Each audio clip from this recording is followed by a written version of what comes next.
好剑法，请坐，吃面。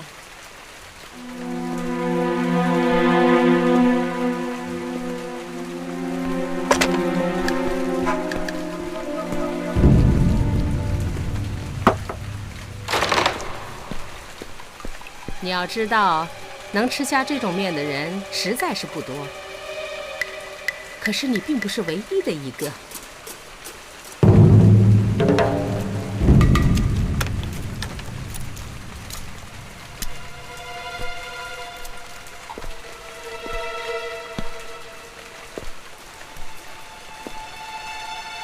我也要吃3碗面，1碗金花，1碗银花，还有1碗珠花。你有没有本事能吃得下？哼，试试就知道了。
你是不是铁剑方正的门下？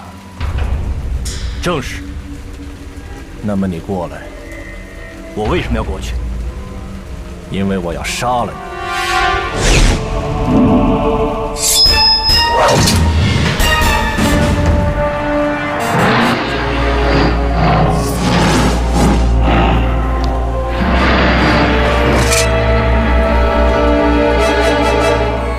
现在你不能杀他，他是我请来的人，而且还是有用的人。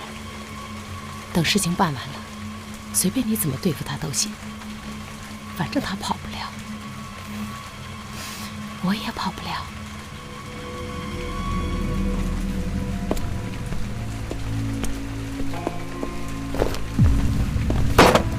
我要吃面，3碗面，3大碗。这是我跟别人约好的，只不过是为了确定他们真的是我要约的那些人。可是你不同，你就是烧成灰，我也不会认错的。你何必跟我说这些蠢话？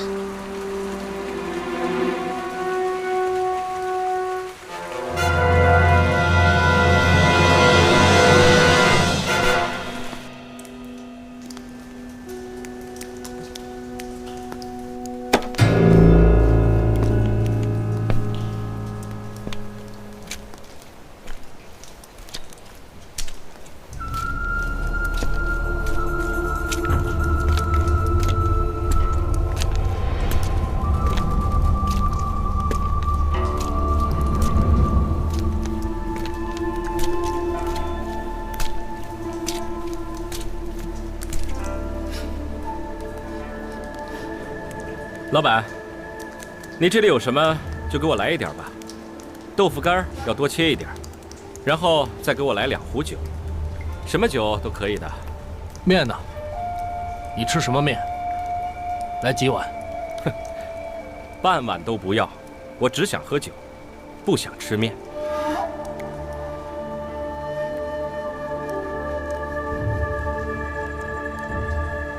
你确定不是来吃面的？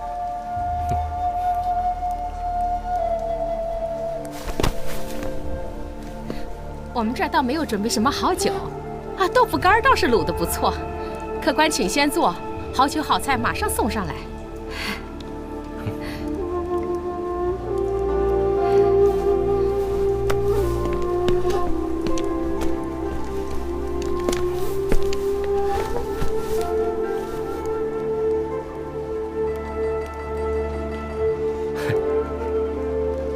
你说天地这么大，人却这么小，我们居然可以坐在同一张桌子上，算不算很有缘分？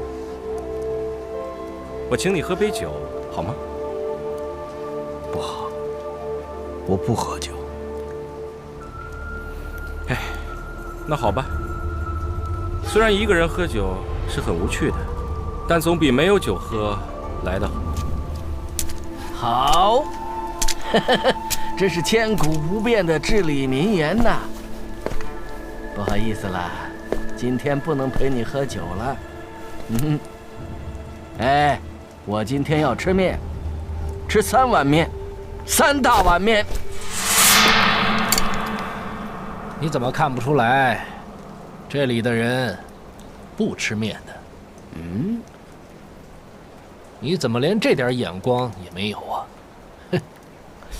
我说你什么意思啊？是不是嫌我焦龄老了，吃不了你这3大碗面呢？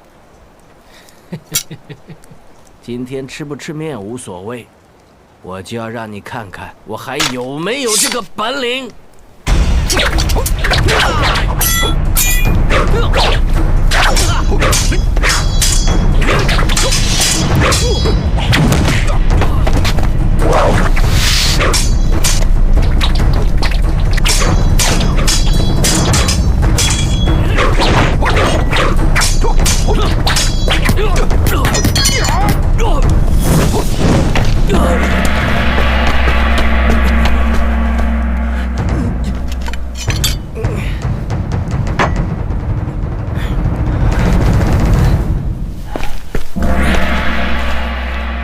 看来你是酒瘾犯。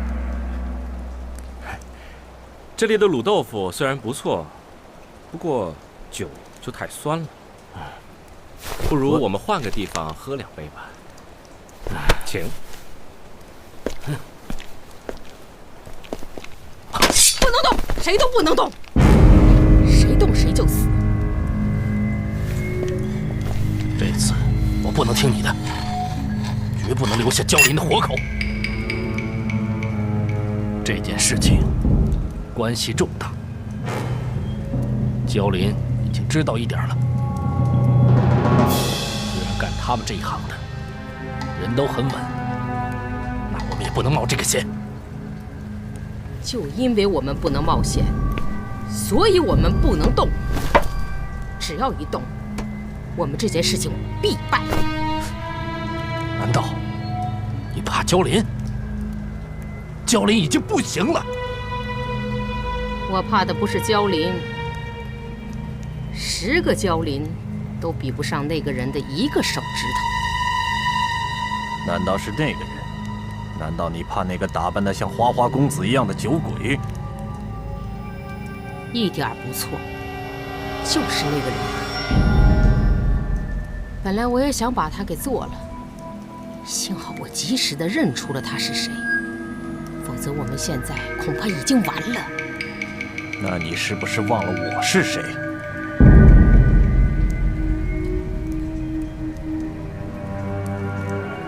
我知道你是个天不怕地不怕的人，我也知道你在巴山拜过一次之后，4年来连战7大剑派中的13高手连战皆捷。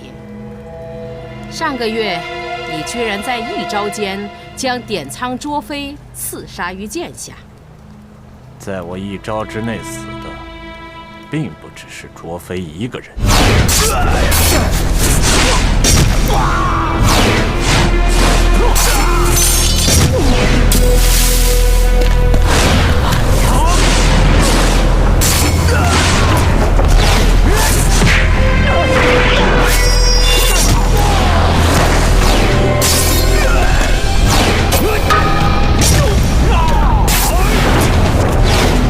一招夺命是何等恶毒凌厉的剑法呀！可是你在一招间绝对刺杀不了那个人，天底下绝对没有任何一个人能在一招间杀了他，没有任何一个人能在100、1000、1万招间杀了他。因为我记得他一生中从来就没有败过。他究竟是谁？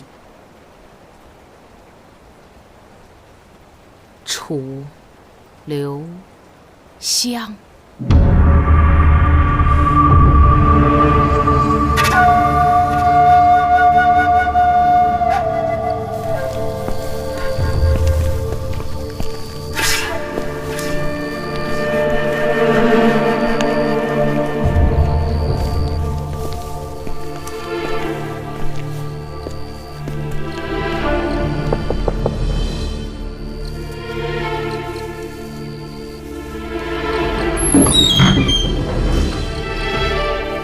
香帅，请。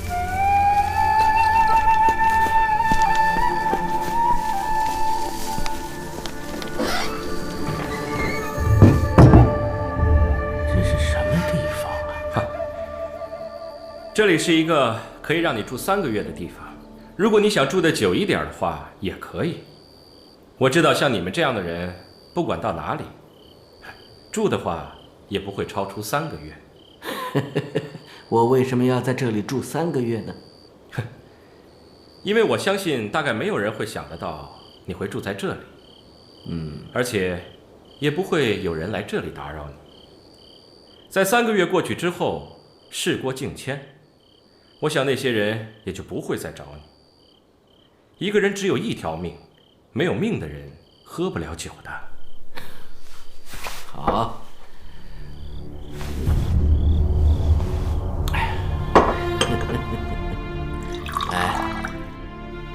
我仅仅是个日暮途穷的江湖之人呐。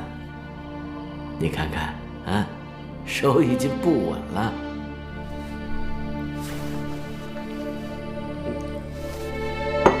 志气也在消磨。今天如果不是碰到你啊，我真的恐怕要倒在那个人的剑下。我已经是个无用之人了，你为什么还要这么对我呀？哼，不为什么。我通常做事情都没有什么道理跟理由可言。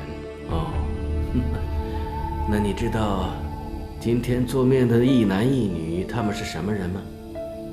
他们2个为什么要今夜把我们叫到他那儿去呢？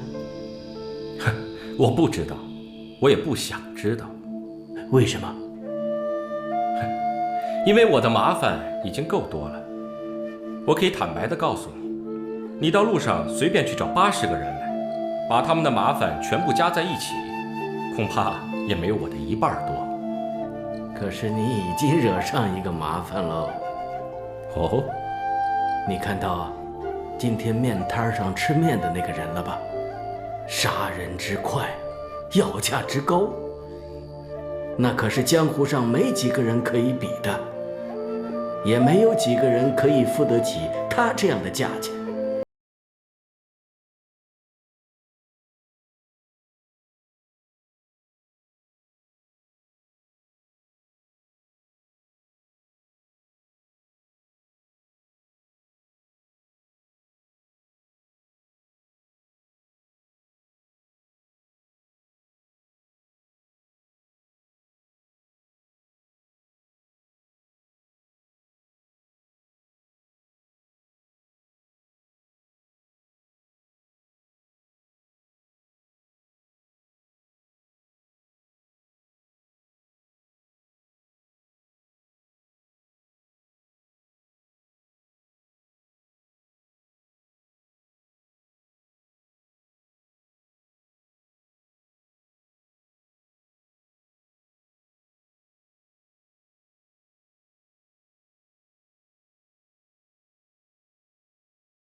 至少吧，可以让我过上1、2年舒服的日子。他们要杀谁，这我也知道，那个人该死。虽然我焦林的手带着血腥，但是我不会拿一文不义之财。我这次呢，想得到这个差事，就是不想让自己饿死啊。今天我能够认识名满天下的楚香帅，我死而无憾呐。谢谢。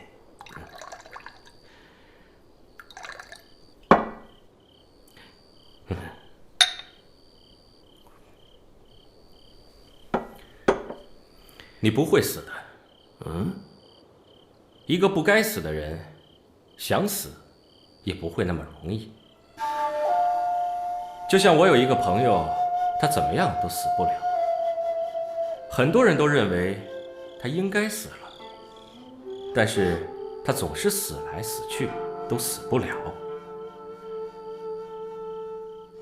我已经很久没有看见他了。哦，直到最近，又突然有了他的消息。什么消息啊？他要我去找他，去一棵树上找他。一棵树上？那种有树叶有树枝的树？正是那种树。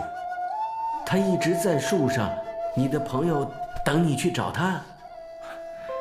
我想他在那棵树上已经等了很久了吧，最少大概也有10-20天的时间了吧。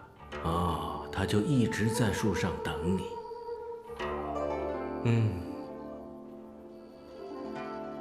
大概一直都是。哎呀，我不懂，我真的不懂啊。有的时候我也想到树上去坐一坐，打一壶酒，摘几个果子。可是要等朋友，总不会在那棵树上坐那么久吧？前辈，哎，不敢。如果你在那棵树上下不来呢？哦，这么说，你的朋友遇到了危险，他在树上等你去救他，你们一定是老朋友了。这棵树一定是你们经常见面的地方，而且你们也已经约好了，紧急时呼救的讯号，即使你不在场，你的朋友们看见了，也会想办法转告你。楚香帅真是交友满天下呀，朋友太多了。哎，这个屋子的主人也许就是你的朋友啊，要不然他怎么会收容我呢？啊？你讲的话比我告诉你的还要清楚的很多。看来我只能跟你说2个字了。啊，哪2个字？再见。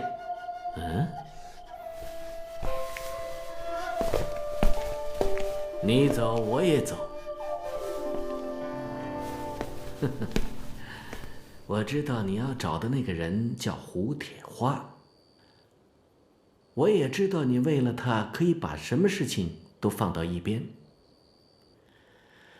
我也要找一个人，这个人跟我的关系远比你跟胡铁花要深得多。这个人是谁呀？我女儿，我亲生的女儿。我不知道她在哪儿，但我要找到她。你不知道你亲生的女儿，她究竟现在在何处？不知道，但我知道我有个女儿。我不应该去找她吗？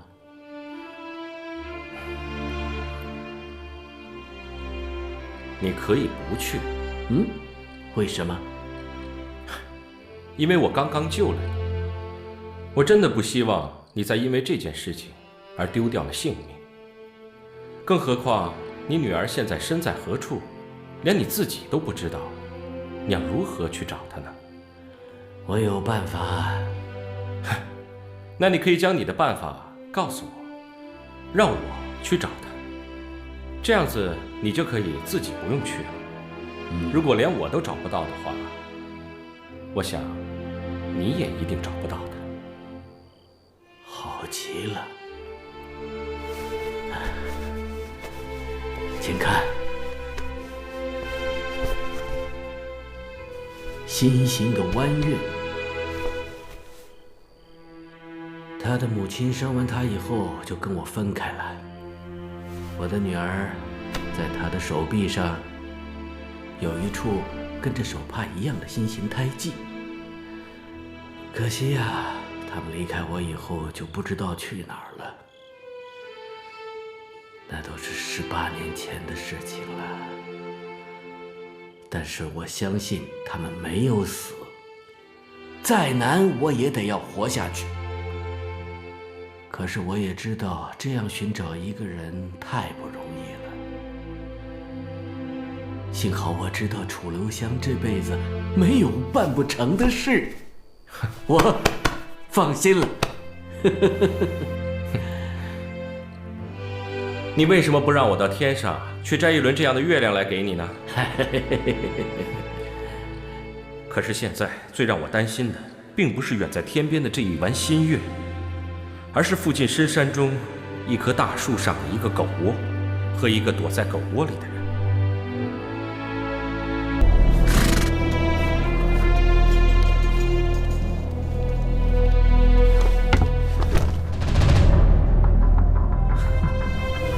哇，真是没想到啊，几位都来了。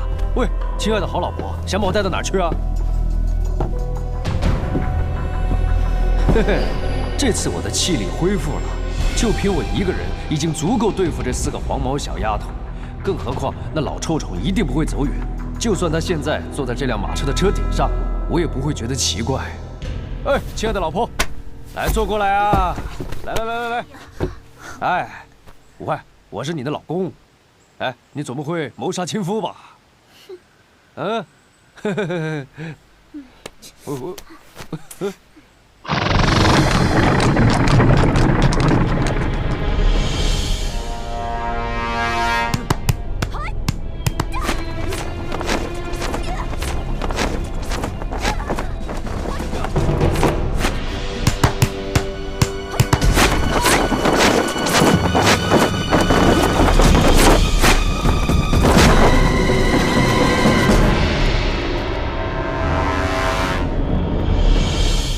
不知道从哪里才可以弄点酒来喝啊！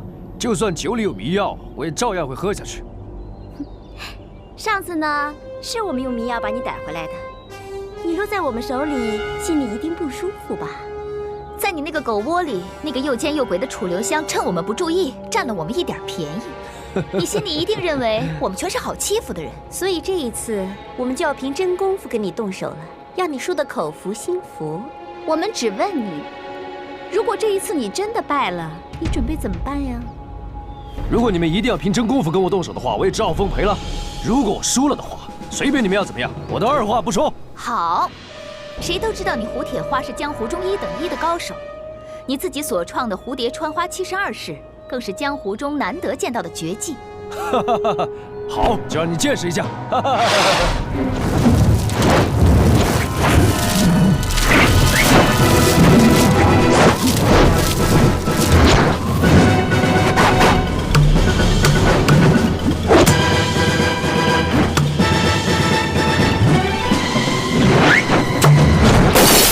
看谁笑到最后。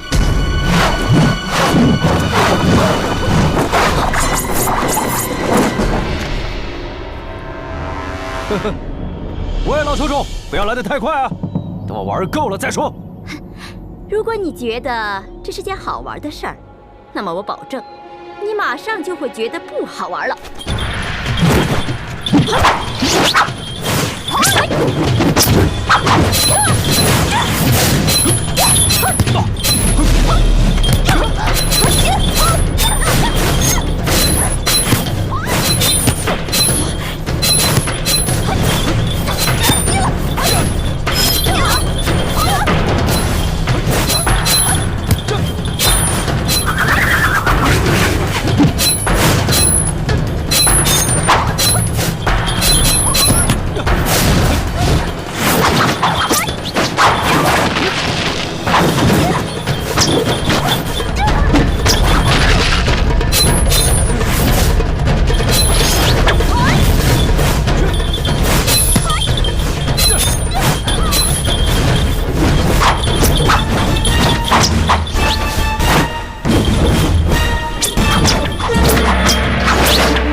老臭臭，你快出来吧，我不玩了。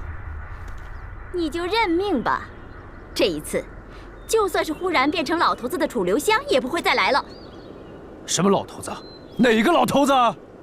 你以为我们不知道？我们正好亲眼看见他走进崔大娘的店里去，也正好亲眼看见那个老头子走出来，跟你坐在一起吃包子。难道你还以为我们看不出来那个老头子就是楚留香吗？难道你以为我们是猪啊？哼，你们怎么知道那老头子不会来啊？因为我们早就准备好几个人去对付他了。如果他现在还没有死的话，那么他真是够幸运的。你们怎么知道死的那个一定是楚留香？不是楚留香又怎么样？这杀错个把人，不是很平常的吗？哼，杀错了又能怎么样？呵呵，哎呀，那实在太平常，就算杀错70、80个人也没什么关系。只不过以后你们想起这种事的时候，晚上也许会睡不着觉，那些冤鬼会来找你们。你放心，我们晚上睡得都很好。哼，就算你们睡着了，说不定晚上也会梦见那些冤鬼来索命的。鬼才相信你呢！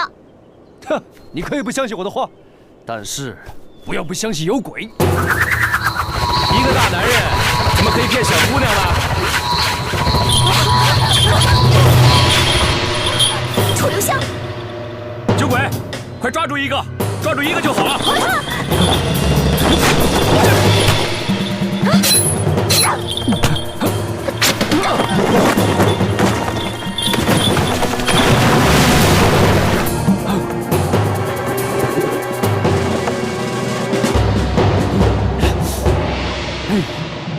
哇，这么漂亮的小姑娘，为什么要把自己弄得像油鸡一样啊？为什么要把自己全身上下都抹上一层油啊？如果我将来娶老婆，只要她身上有一点油，我就用大板子打她屁股。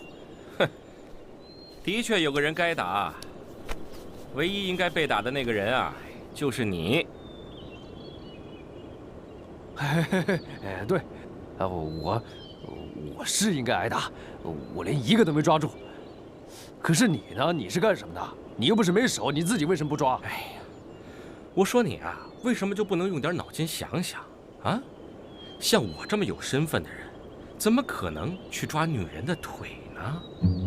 啊？哎，有件事啊，你真的不应该啊。什么事啊？刚才你骗他们跟你说话的时候，明明就有好几次机会可以把他们制住，至少也可以制住其中2个。他们的招式有那么多破绽，你却像瞎子一样什么都看不见。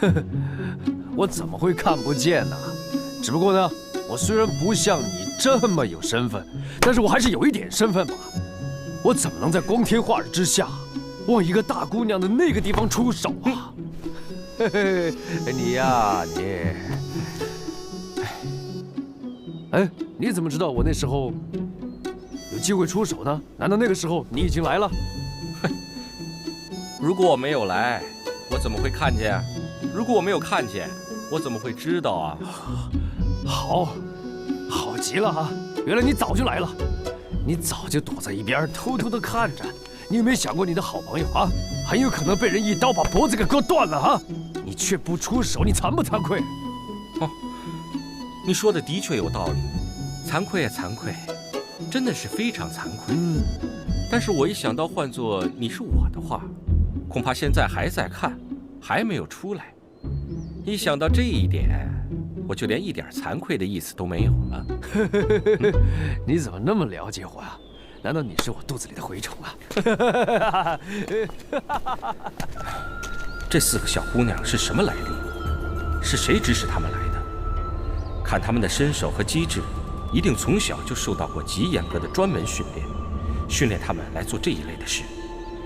能够把这些15、16岁的小姑娘训练得如此出色的人，当然也是个极厉害的角色。在他们的幕后，无疑还有个实力极庞大的组织在支持他们、指挥他们。在这种情况下，他们如果找上了一个人，是绝不会就此罢手的。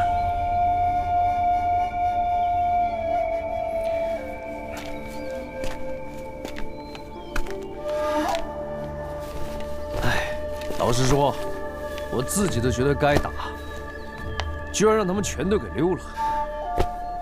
哎，我说你啊，你怎么不抓1、2个？光把他们的帽子给带回来，难道你能从这几顶帽子里看出他们的来历？我根本不用盘问他们的来历。为什么？因为我本来就认得他们。他们都是铁剑先生在当初清理门户时被逐出师门的弟子，在江湖中流浪了多年，意志变得消沉，渐渐变得什么事都肯做了。他们这次只不过被那4位小姑娘花了1万两银子雇来对付一个白胡子老头的。我想，他们接到这单生意之后，到现在可能都不知道他们的雇主是谁。他们知不知道这个白胡子老头就是楚留香啊？应该不知道。如果他们知道的话，恐怕就根本不会接这单生意。就在你走出崔大娘的店，坐下来吃东西的时候，他们就能找到人来对付你。哼，这4个丫头的本事倒真不小啊！也许他们自己并没有这么大的本事，可是这附近一定有他们自己的人，而且这些人呢，神通广大，本事不小，所以他们做起事来才方便得很。唉，看来我还是和你分开来走好，而且我要先走一步了。为什么？我刚才扮白胡子老头已经被他们认出来了，我也没有法子再混下去了。哦，所以你又要去找那个崔大娘？难道她也是位精于易容的高手？我怎么从来没听说过？哼，胡大侠，你没有听说过的事情本来就很多。哼，喂，你这次准备要她把你变成什么样子啊？这一次我是真的不能告诉你了。哦，总之是你从未见过的人，或许连我自己都从来没有见过。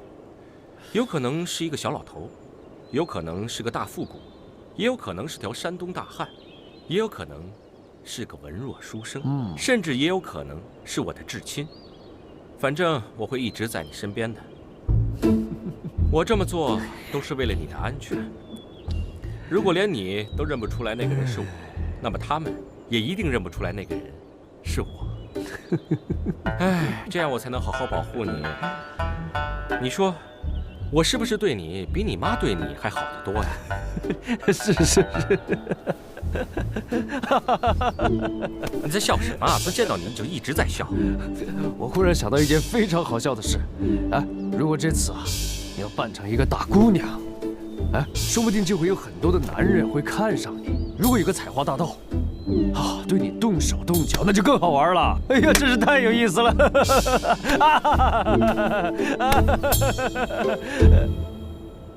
你不觉得好笑？哎呀，好了，你再跟我说最后一次，你变成什么样？你猜啊？喂，哎呀，我说你怎么这么小气啊你啊！我保证一定不会告诉别人。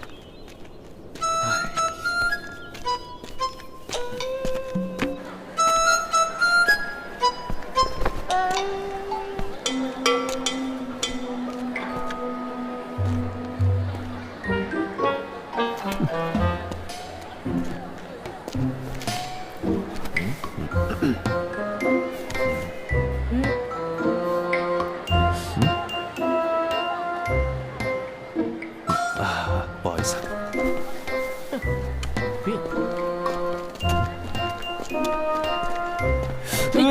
干嘛？显示让开！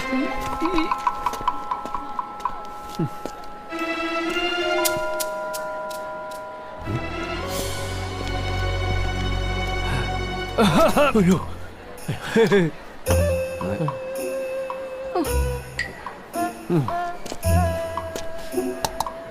喏，哎呦，客官不行啊！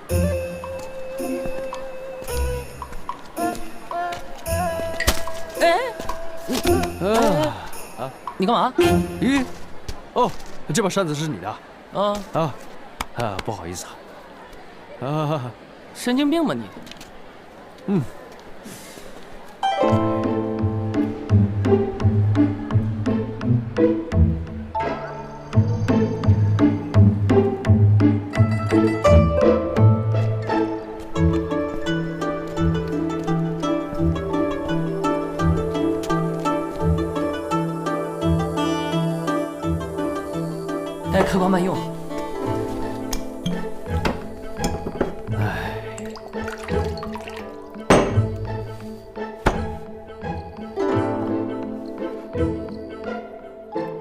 香这小子，现在也不知道变成什么样子了。难道真的以为我会认不出他来？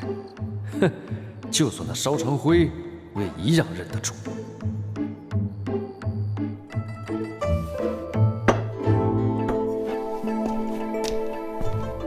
哎，胡铁花，你还是一表人才，不输给那个老臭臭的。来，干一杯！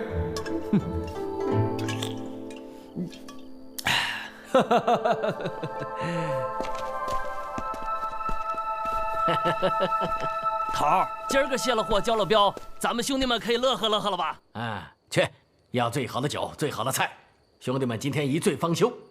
钱财嘛，本就是身外之物，我们天天刀口上舔血，不及时行乐，难道要把银子带到棺材里去花吗？还是头儿大方。走，赶紧去。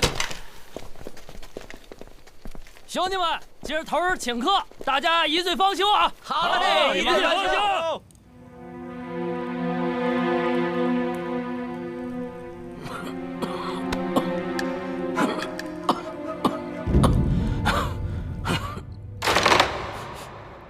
哎呀，好奇怪的味道，是好几种很特别的草药混合成的味道。这几种草药都是用来治疗外伤的。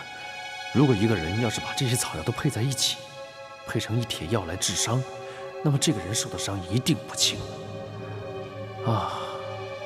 受了重伤，很可怜呐，但是没有朋友更可怜。哎，如果我不是一堆麻烦事缠身的话，倒真想过去跟他喝酒聊天，交个朋友。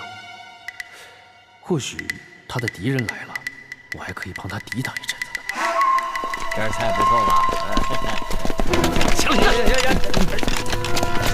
哎，客官，客满了。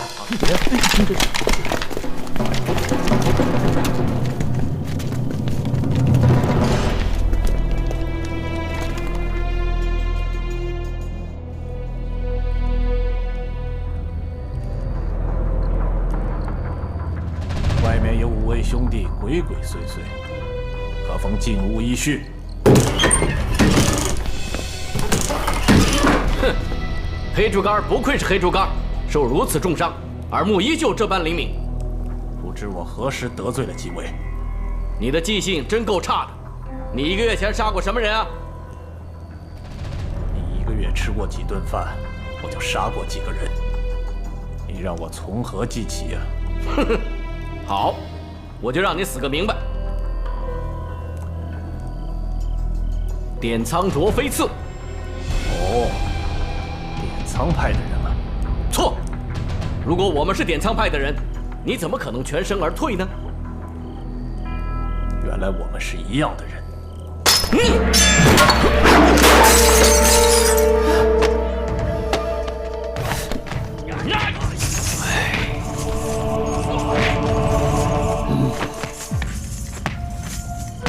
看来有才也没有用啊，还是要自己跟自己喝酒，闷啊！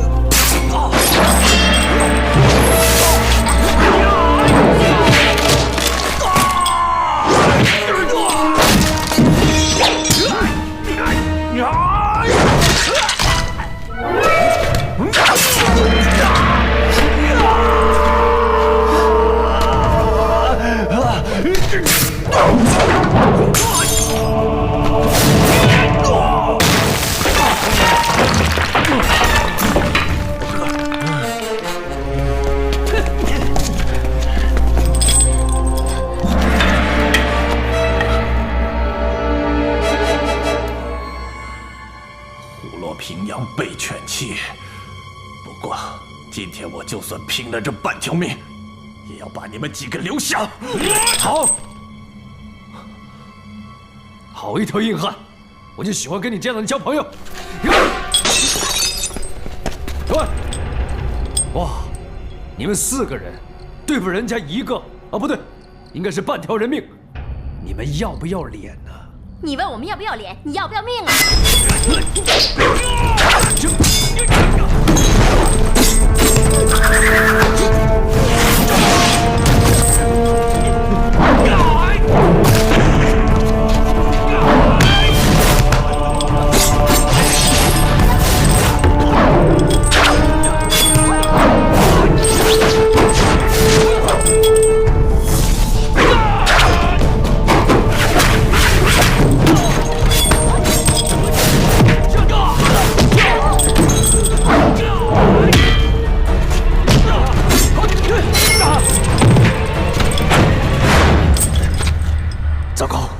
这些人的武功远比我预料中强得多，但是我胡铁花也一定不会败在他们手里。我还有杀手锏。姓楚的，你说你会在我附近？老臭臭，快出来！姓楚的，你说的是不是楚留香？你想拿他来吓唬我们？我吓什么人啊？你们4个没有一个像人的，我是吓鬼。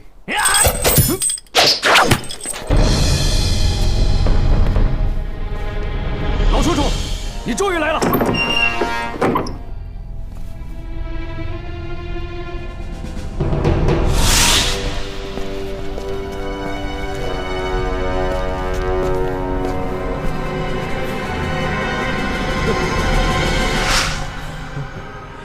这次我总算认出你来了。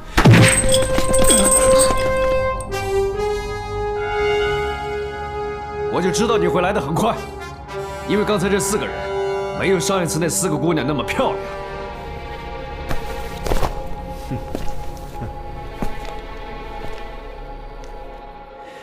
其实就算你不来，我也可以打败这4个人。不过你既然来了，那就留2个给你喽。你可太客气了，我真应该好好的谢谢你。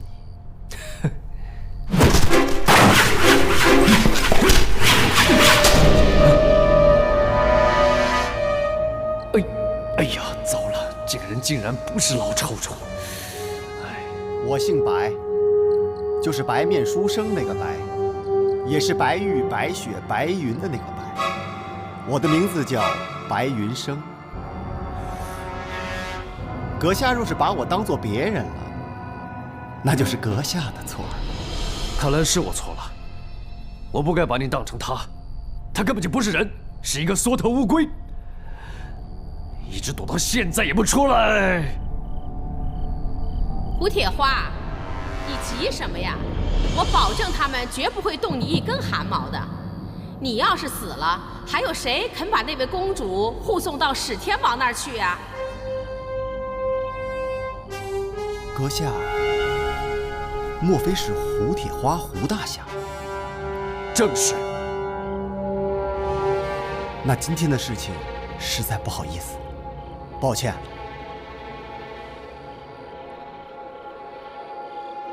看在胡大侠的面子上，在座的每一个人，我不会动一根汗毛。今日就此告辞，他日后会有期。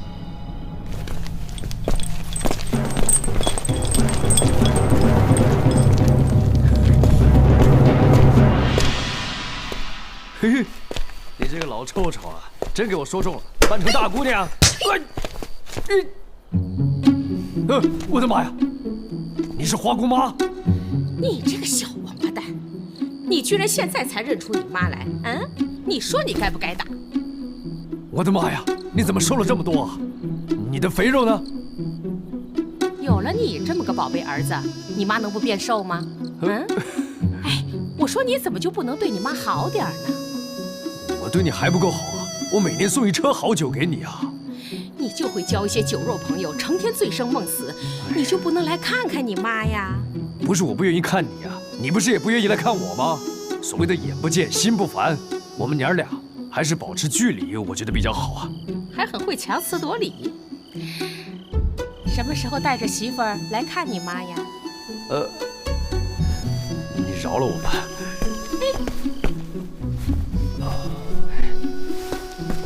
好家伙，果然是条硬汉，受了那么重的伤，还能够撑到现在。我看你呀，真是对什么人都比对你妈好。我要是受了这么重的伤，我看你一点都不会心疼。哎，我的妈呀！你这个时候还吃什么干醋啊？赶紧想想办法，弄些治伤的药来吧。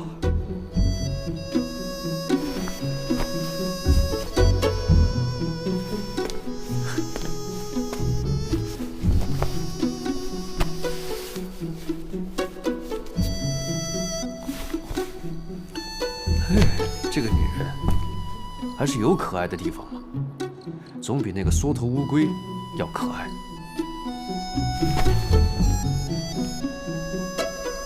你这个小王八蛋！我刚才听你说，我只比那个乌龟可爱一点。不，我不是说你比那乌龟可爱一点，其实我说的那乌龟啊，它也是一个人。平常啊，它是蛮可爱的。今天我就是搞不懂，它怎么变成一只缩头乌龟了？不对，老臭虫应该就在附近呢，因为他曾经跟我说过，他一定会出现在我身边。奇怪的是，他今天怎么连个影子都没出现过呀？难道老臭虫出了什么事？你说的是楚留香吧？平时你快死的时候，他都会出来救你。他之所以今天没有来，是因为你今天死不了。为什么死不了？就算只有姓白的那一个人就可以要我的老命了，我怎么会死不了呢？你死了没有？我……那个白公子是很可怕，我都怕他，怕得要命。以他的武功想杀人，简直像刀切豆腐一样容易。可是他不会杀你。为什么？因为你是胡铁花，因为他知道送玉见公主给始天王做老婆的人，就是你这位胡大侠。你这么好的人，他怎么舍得杀你？他恰巧还是始天王的干儿子。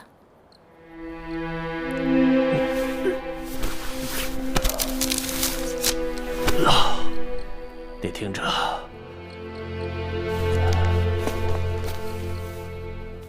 这是你付给我的，现在我还给你。虽然这是我第一次退钱给别人，既然收了人家的钱，就不该退，退就得付点利息。我低估了石帮主，所以才会收你的钱，这是我的错。我应该付利息给你。如果你认为我付的还不够，不妨把我这条命也拿去，因为我没有钱付给你。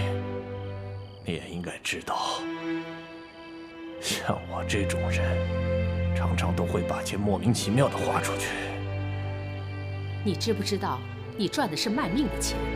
我知道，就因为我知道，更要把钱花得快一些。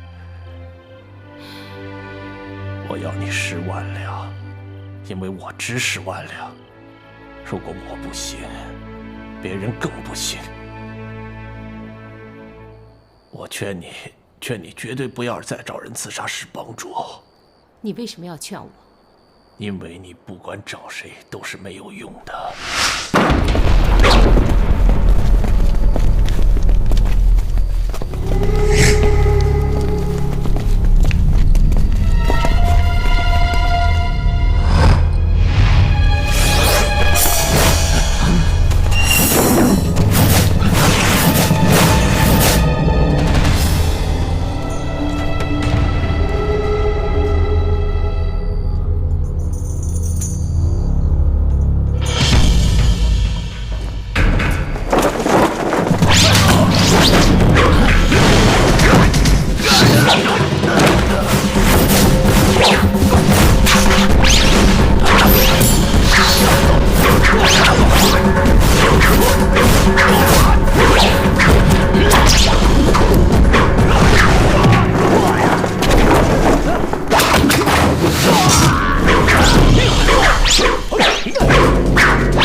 天下没有任何人能碰得了他一根毫发。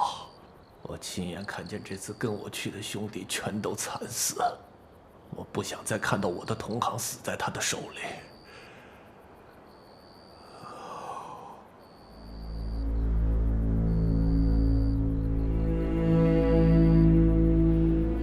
哎，一个像黑竹竿这样的硬汉，本来是绝不会说出这种话来。我能够了解他现在的心情，但是现在黑竹竿的血已经流得太多了，而且他看见别人流的血也太多。他这一生就好像是无数个噩梦串起来的，这样的人生是多么的悲哀呀！原来他不是缩头乌龟啊，在外面看着我喝酒，自己却没有酒喝，这种事他怎么受得了？不赶快去找点酒喝怎么行啊？老臭臭，只可惜今天我不能陪你喝了，希望你能遇到一个漂亮的女人陪你。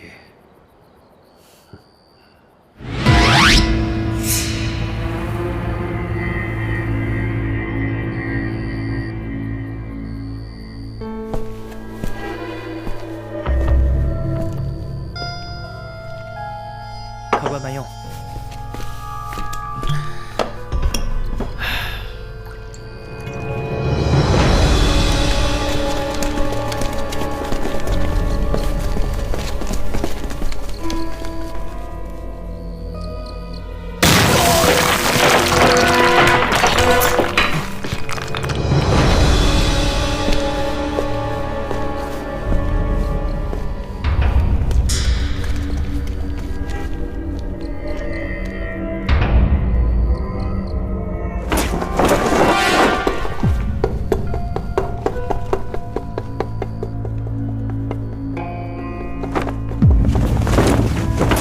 这个东瀛的忍者为什么会到江南来？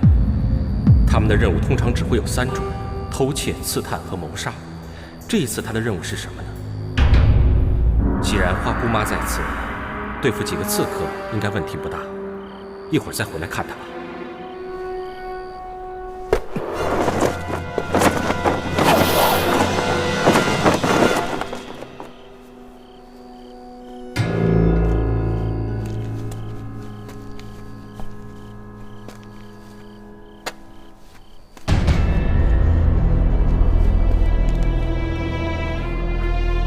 看来这个忍者已经把这个院子前后左右四面都查看了一遍，而且看得非常仔细。他究竟想去哪儿呢？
我是不是很好看啊？你看够了没有啊？我当然没有看够，我还想再看，看得更清楚一点。那你为什么不进来看呢？外面那么冷，别着凉了。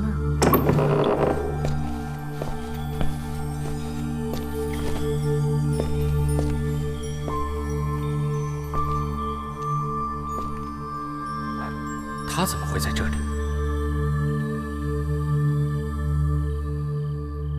你故意不把门拴好，就是让我进来看你。像你这样的美男子，也不是时常能遇到的，是不是？你认识我？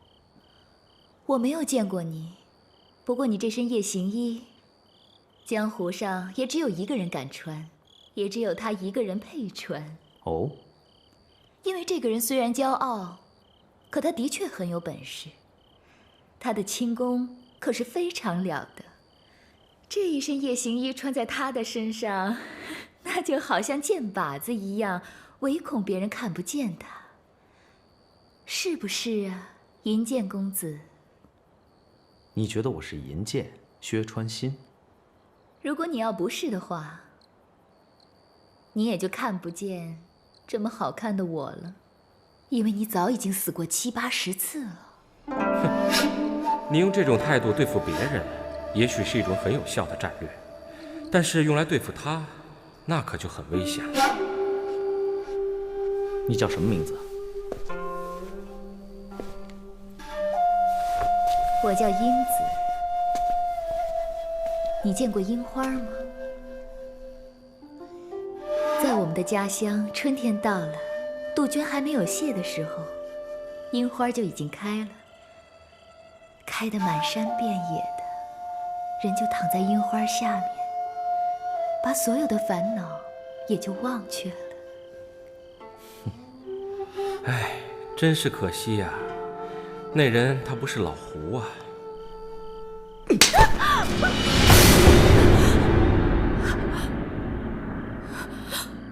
我对你这么好，你为什么要打我？你为什么趁人家洗澡的时候，把它装在箱子里面偷走？我本以为，只有像我这样的人，才会做出这样的事情。你为什么跟我抢生意？你是为了他来找我，我到底哪点不如他？有那么一点。哪一点？他刚洗过澡，比你干净。哦，原来薛传新是为了另外一个女人来找他的。这位英子姑娘为什么要不远千里从扶桑赶到岭南，来偷一个洗澡的大姑娘呢？有趣。你说的没错，他是比我干净，可是天知道现在的他是不是还像以前那么干净。我告诉你，如果你要是再敢碰我一下的话，你找到的肯定是世界上最脏的一个女人。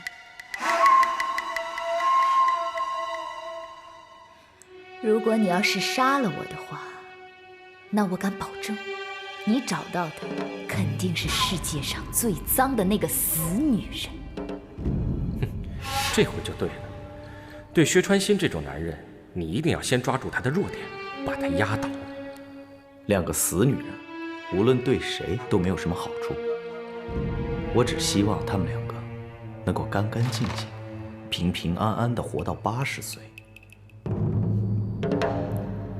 那也就是说，你希望我带你去找他？是。然后呢？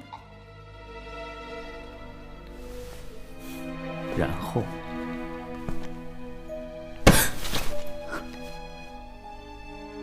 我就会让你知道我是什么样的男人。走吧。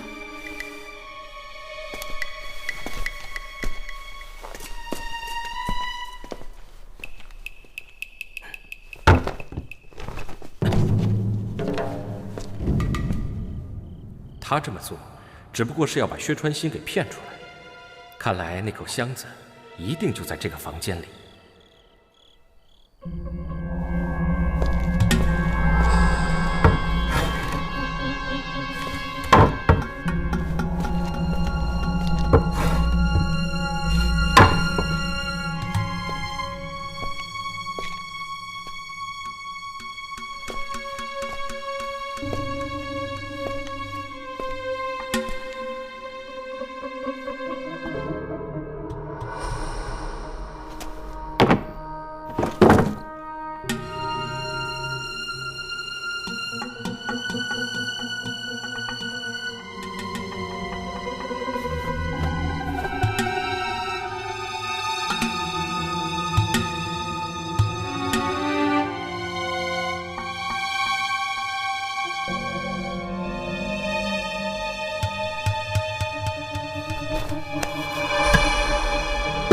喝酒啊！弟兄们，今天这趟镖辛苦大家了啊！我敬大家！来，干！哎，当家的，来，哈哈，香帅，是你啊？你怎么来了？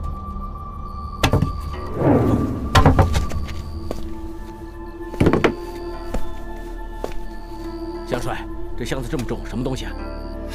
哈，这个你就别管了。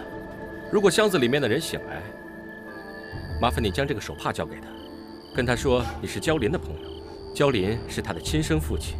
叫他一定在这里等着，等我回来。好，我一定叫他等你回来，我们就守着这口箱子等你回来。不过你要早点回来啊，我的兄弟们可都想陪你喝杯酒呢。对呀，陪你喝杯酒。是啊。我还是去看看那个老酒鬼吧。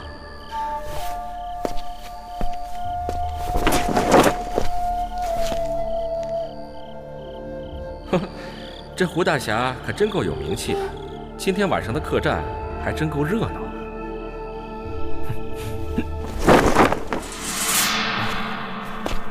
原来他并不是个缩头乌龟啊，在外面看着我喝酒，自己却没有酒喝，这种事他怎么受得了？不赶快去找点酒喝怎么行啊？老臭臭，只可惜今天我不能陪你喝了，希望你能遇到一个漂亮的女人陪你。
你为什么要这么做？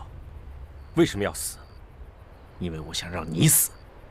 要想别人死，就要自己先死。可是你还有机会，为什么不再尝试一下呢？胜就是胜，败就是败。既然败了，又何必再试？我一生纵横江湖，享受人间艳福，活也活够了，何必要厚着脸皮为自己证明？可是如果我不让你死呢？哼，楚留香，我知道你行，你有本事。可是，你真的以为你遇到的所有事情都可以办到吗？那你就错了，因为这次你就不行。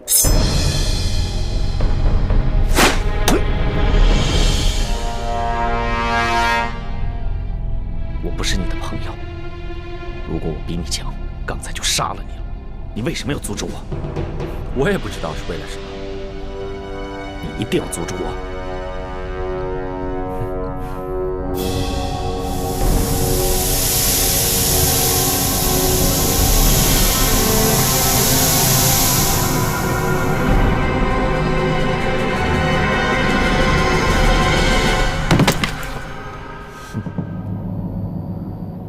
不是我让你这么做的，你自己心甘情愿的。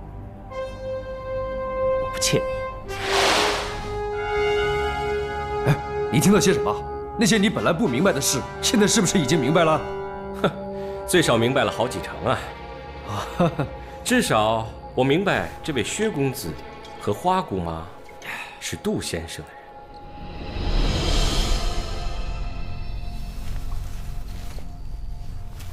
他们两个正在为杜先生筹划一件大事情，而这件事情的关键人物就是焦林的女儿。就因为我见过她，而且熟悉她的来历，所以薛公子才会想要对付我的。就是为了想要知道这些事，所以你才故意被我迷倒。如果我不把你装进箱子里，当时就一刀把你杀了，你死的岂不冤枉？哼，我知道你不会杀我的，你还做不出这种事情来。唉，就算你要杀我，你也杀不死我呀。你用迷香来对付我，就等于用小牛腰肉去打一只狗一样，不但没有效果，而且简直就是浪费。你不怕别人点到你的死穴？难道你根本就没有学到？哼，我怎么会没有学到呢？我当然有学到，而且我的学到跟别人一样，只不过有时我常常会把穴道中的气血流动的位置给偶尔移动一下而已。哼，遇到你这样的人，算是我上辈子缺了德，这辈子也没做什么好事。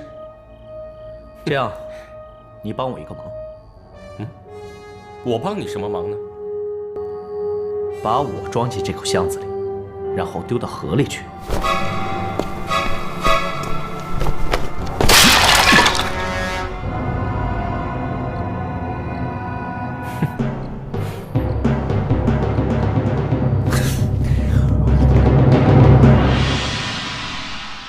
看来现在我已经没有办法再帮你的忙了。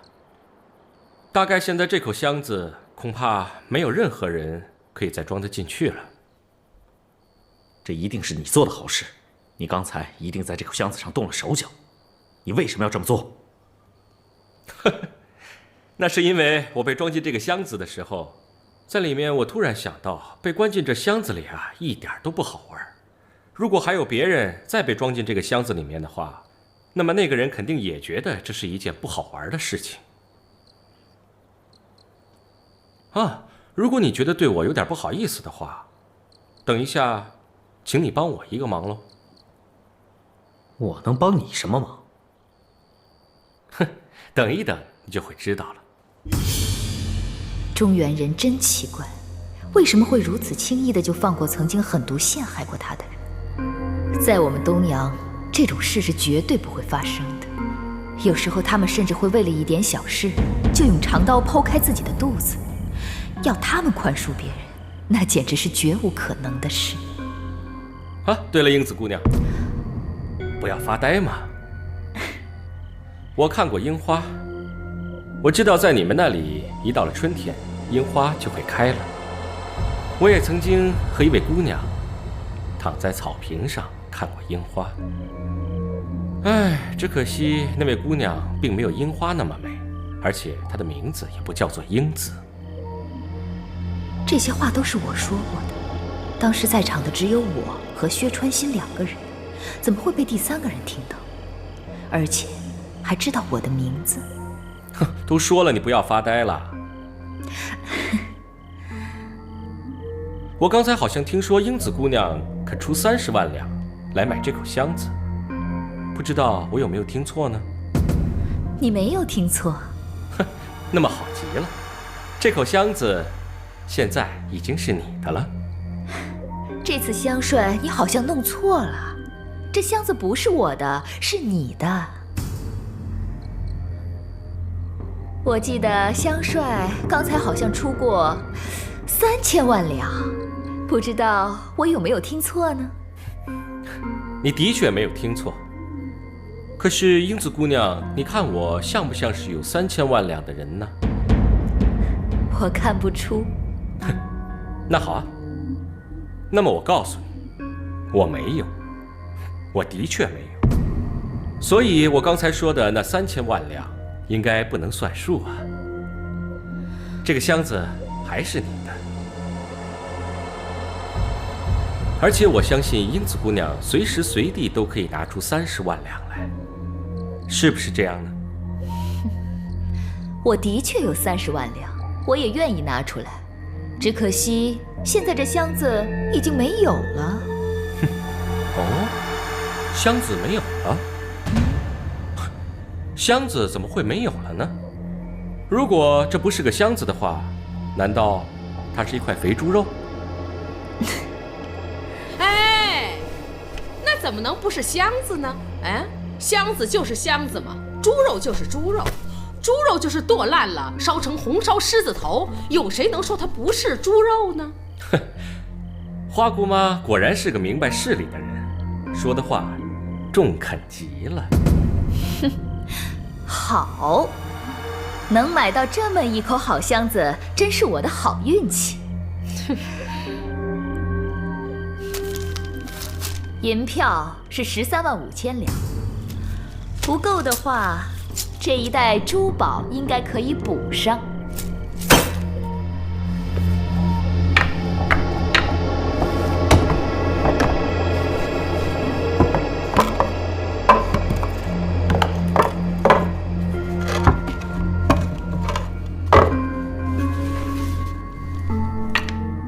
那么，现在我就要告退了。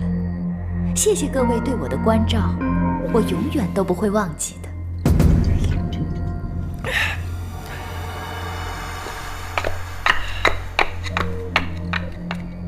好极了！哼，原来这个世上还有这么厚脸皮的，居然在这么多人面前欺负一个小女孩。哼，老周周，你是不是穷的连脸都不要啊？为什么硬要拿人家30万两银子？我作为你的朋友，我的脸都被你丢光了。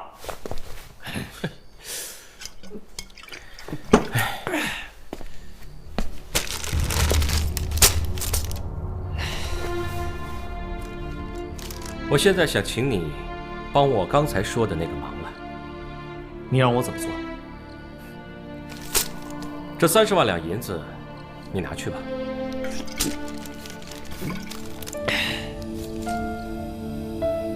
这银子是你的，你不该给我。哼，这银子不是我的，我也不会给你。我只不过请你拿去给万圣镖局那些死者的遗属们和黑竹竿啊。黑竹竿已经尽过他的本分，他有权分到他应该拿的那一份，只是我怕他不肯收下来。我很了解他这种人。他们的脾气通常都要比别人还要硬很多。这样的事情你不应该找我做，更何况我也不是做这样的事情的人。我这一生只懂得拈花惹草、持刀杀人，我从来都没有做过好事。可是为了你，这一次我破例，只此一次，下不为例。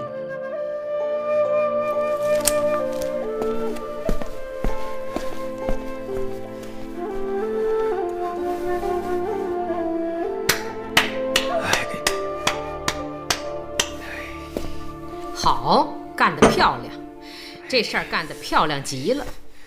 我想，除了楚香帅，大概天下不会再有第二个人能干出这种事儿来。唉，只可惜呀，我有一点不懂。这个东阳姑娘又精又鬼，又能受气，随随便便就能从身上拿出30万两银子。好多人一辈子都没见过这么多银子，她连眼睛眨都不眨的就给你了。这么个东阳姑娘，从东阳来到江南，我想她不会就来买这堆破木头吧？你们怎么就不留下她来问问她究竟要干什么呢？哼，今天晚上这里死的人已经够多了，我不想再多加一个人了。你问了她，她就会死？非死不可。为什么？如果史天王抓住了你，他一定要问你为什么要找人去刺杀他，你是不是非死不可呢？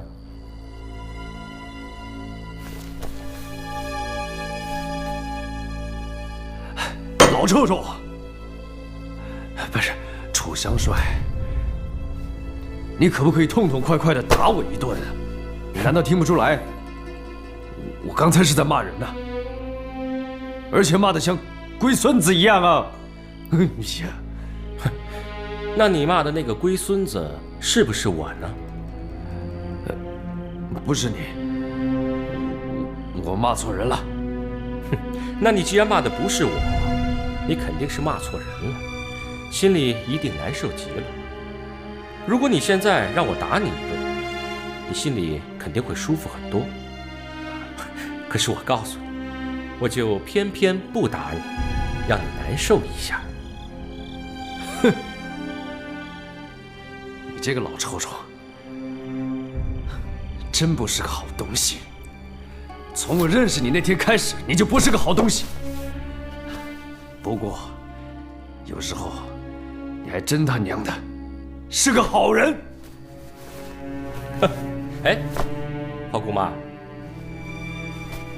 我还有一件事情想请你帮一个忙。什么事啊？你是胡铁花的干妈，我还能要你干什么呢？我只是希望你帮我准备好一辆车子。你要什么样的车子啊？我要一辆很快的马车，最好上面有些酒和一些干粮。而且这辆马车，我希望是用4匹非常好的马来拉，最好用快马堂的马，每隔800里就要换一次马。我要你在1个时辰之内替我准备好我刚才说的这些事，对你来说应该不是问题吧？那我要是办不到呢？哼，那么我就非得问问你了，你为什么一定要杀我灭口呢？而且我会问得清清楚楚。哼，我要你这么做，只因为我要在一觉睡醒时就已经到了一个地方，而且见到那个我想见的人。我要去的地方你知道，而我要见的那个人你也见过。什么地方？什么人？玉剑山庄，杜先生。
你喝醉了。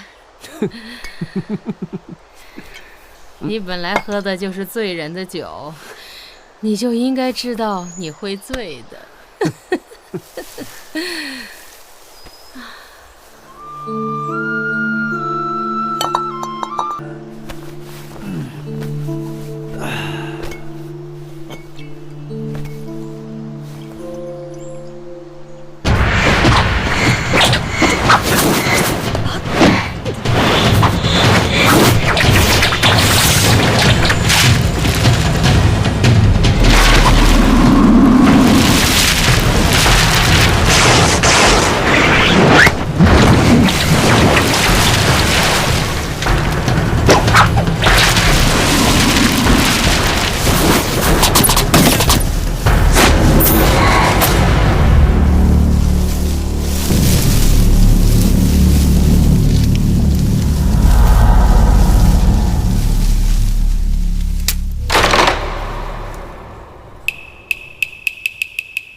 我败了，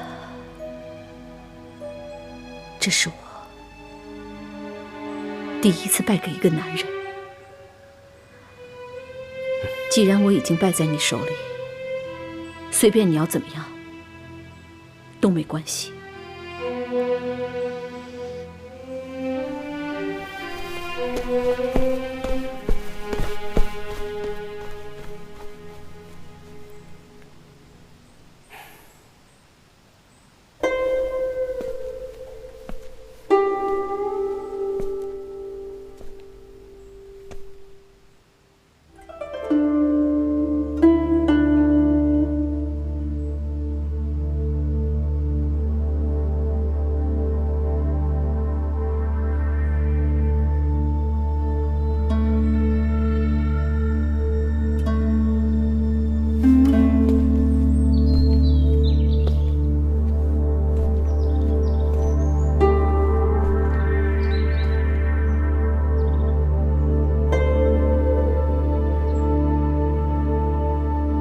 果然来了，进来吧。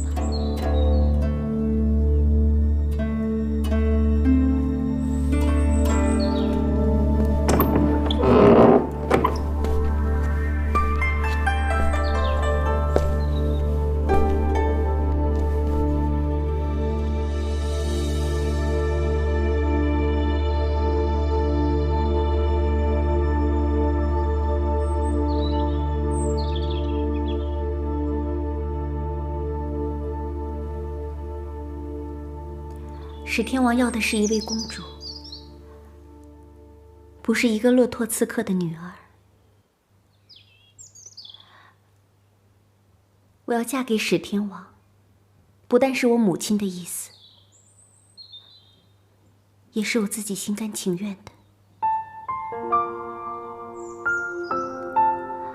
无论是谁要来破坏这件事，时时刻刻都会有人去要她的命。我要你来，就是为了告诉你这一点。你现在是不是都已经明白了？是的。那么你就赶快走吧，永远不要再来见我，我也永远不要再见到你。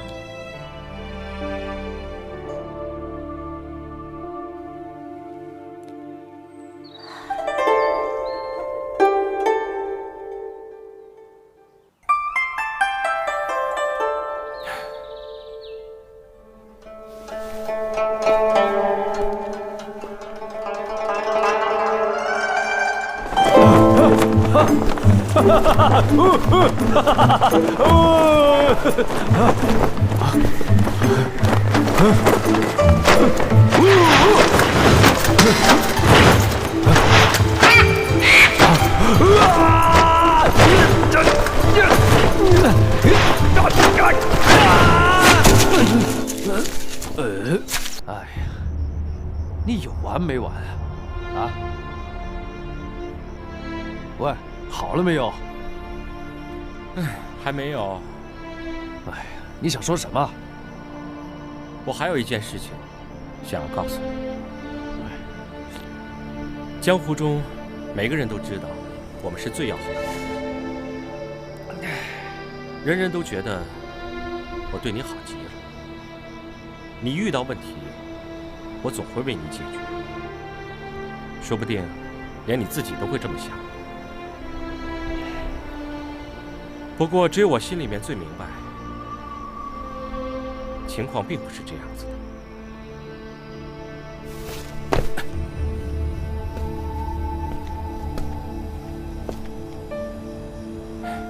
其实我知道，你处处都在让着我。有酒有菜，有好看女人的时候，你从来都不跟我争。我们一起去做了一件轰轰烈烈的大事，成名露脸的总是我，而你拼完命之后就溜走了，溜到一家没人知道的小酒馆里，随随便便找一个女人，还要强迫自己说你很爱她，爱她爱就不是人，你是一个蠢到家的大笨蛋。放你的屁！你讲的通通都是屁话，野狗放的屁都比你香100倍。现在我也要告诉你，我明白你的意思。如果你认为我不明白的话，你也大错特错。你明白我的意思？你明白个鬼呀！我怎么不明白？你就想瞒着我，自己一个人去找史。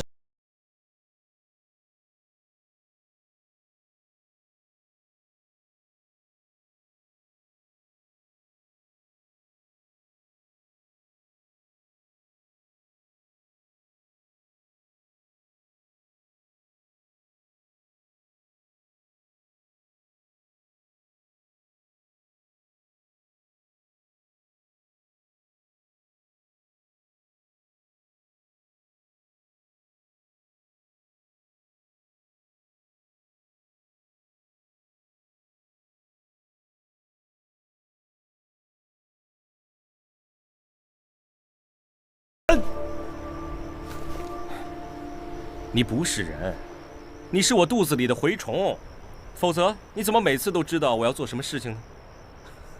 因为我了解你，我简直比你老子还清楚你心里在想什么，你明不明白？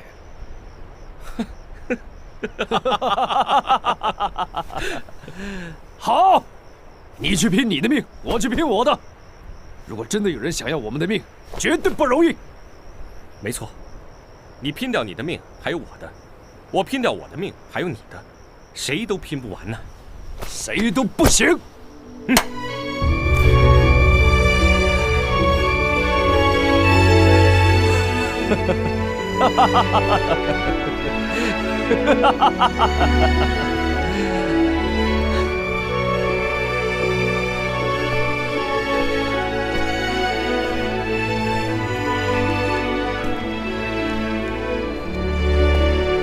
眼前的对手是纵横七海、不可一世的史天王，是个从来没有被任何人击败过的人。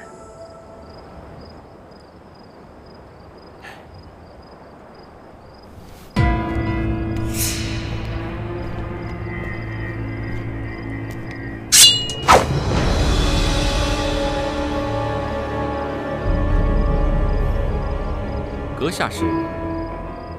我是东瀛第2高手，春雷之人。你就是人称中原第1高手的楚留香吗？但是据我所知，你最厉害的本领不过是逃跑术。那个叫做轻功。哼，轻功？什么轻功？那么你听过井底之蛙的故事没有？故事没听过。青蛙呢，倒见过不少。哎呀，果然是井底之蛙。站住！你已经激起我春雷之人的怒火了，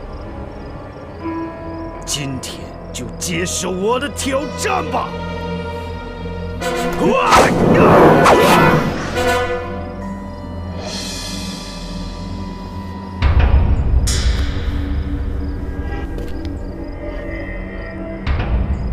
东瀛居合术。阁下的逃跑术果然不错，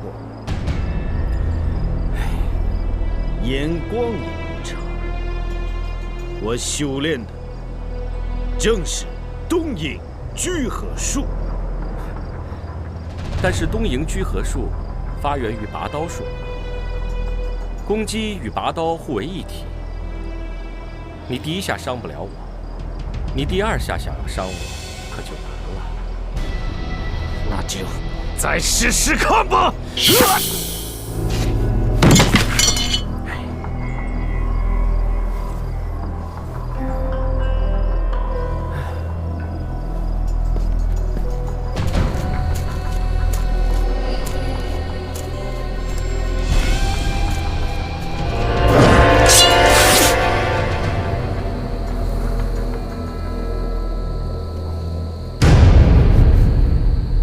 你就是楚留香。哦，井底之蛙。什么井底之蛙？你杀了我弟弟。你弟弟？他叫春雷之人。我并没有杀他。哼，你没有杀他，他却因你而死，这与杀他有何异？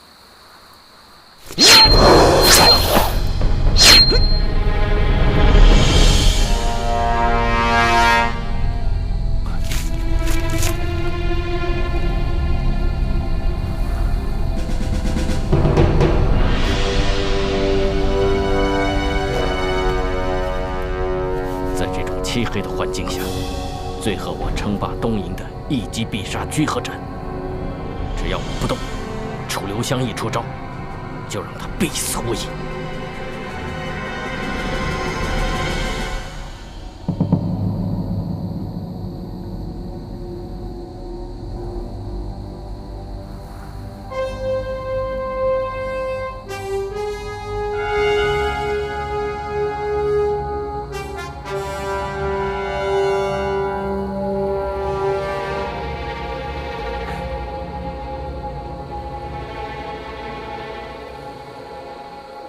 看来他也在等。东瀛忍者果然能忍，难怪叫忍者。这么久都不动，真是匪夷所思啊。